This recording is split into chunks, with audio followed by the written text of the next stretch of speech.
সত্যি অভাবনীয়। আমরা কিভাবে নিজেদের প্রচেষ্টায় শিশুদেরকে একটি স্বর্গের মতো সুন্দর স্থানে নিয়ে যেতে পারি, যেখানে তারা শিখছে আত্মবিশ্বাস, যেখানে তারা শিখছে নিজের প্রতি আত্মবিশ্বাসের ফলে এগিয়ে যাওয়া, জ্ঞানের আলোকে এবং অন্ধকার থেকে নিজেদেরকে প্রতিষ্ঠিত করা। আমি অত্যন্ত অভিভূত হয়েছি সিএসএফ এর অন্তর্গত প্রোগ্রামে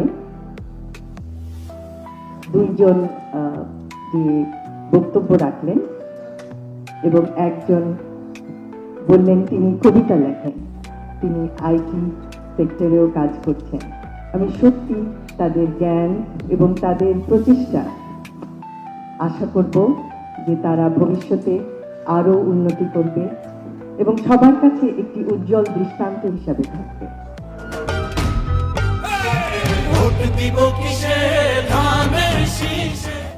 আমরা বিশ্বাস করি যে শিশুরাই জাতির ভবিষ্যৎ।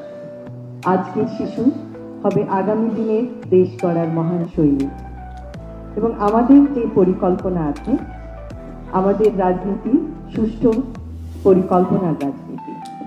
এবং আপনারা হয়তো জানেন যে সুস্বাস্থ্য বিভিন্ন জেলায় কিভাবে ছড়িয়ে দেওয়া হবে আমাদের পরিকল্পনার মাধ্যমে, এবং শিক্ষা ব্যবস্থায় one tap one teacher, happiness, শিক্ষার সাথে হ্যাপিনেসকে কিভাবে যুক্ত করা হবে, এবং এরকম বিভিন্ন প্রকল্পের মাধ্যমে জাতিকে স্বাস্থ্য, শিক্ষা এবং ক্রীড়াক্ষেত্রে আপনারা দেখবেন যে আমাদের পরিকল্পনায় আছে বিভিন্ন জেলায় ক্রীড়া প্রতিষ্ঠান গড়ে তোলা, যার মাধ্যমে সমস্ত শিশু কিশোররা পাবে খেলাধুলার স্বাদ এবং এইভাবে তারা স্বাস্থ্যে, শিক্ষায়, ক্রীড়ায়